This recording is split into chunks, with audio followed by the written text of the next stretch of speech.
നമസ്കാരം. പാരീസിലെ Eiffel tower must view. അവിടെ താമസിച്ച് നമ്മൾ രാത്രി, ഇപ്പോൾ സമ്മർ ആയതുകൊണ്ട് 10 മണിക്കൊക്കെയാണ് സൺസെറ്റ്. ഒരു 9 മണിക്കൊക്കെ ഈ ലൈറ്റ് ഇട്ട് തുടങ്ങിയിട്ടുണ്ട്.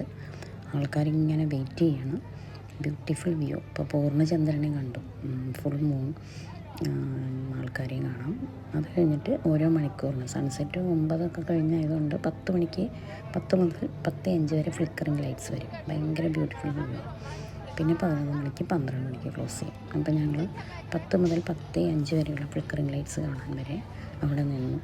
നല്ല ടൈം പാസ്സാണ്. അടുത്ത ചുറ്റും ഗാർഡൻസ് എല്ലാം ഉണ്ട്. പക്ഷേ അകത്തേക്ക് കയറാനുള്ള നമുക്ക് സെക്കൻഡ് ലൈൻ വരെ, നമുക്ക് സെക്കൻഡ് ഫ്ലോർ വരെ നടക്കാം. അതിനുള്ള ടിക്കറ്റും ഫുള്ളായി. മുകളിലേക്കുള്ള കേബിൾ കാറും ഫുള്ളാണ് സമ്മർ ആയതുകൊണ്ട്. എന്നാലും ഫാൻറ്റാസ്റ്റിക് വ്യൂ. താഴെ തന്നെ നല്ല ഒരു വിസിറ്റ് പ്ലേസ്.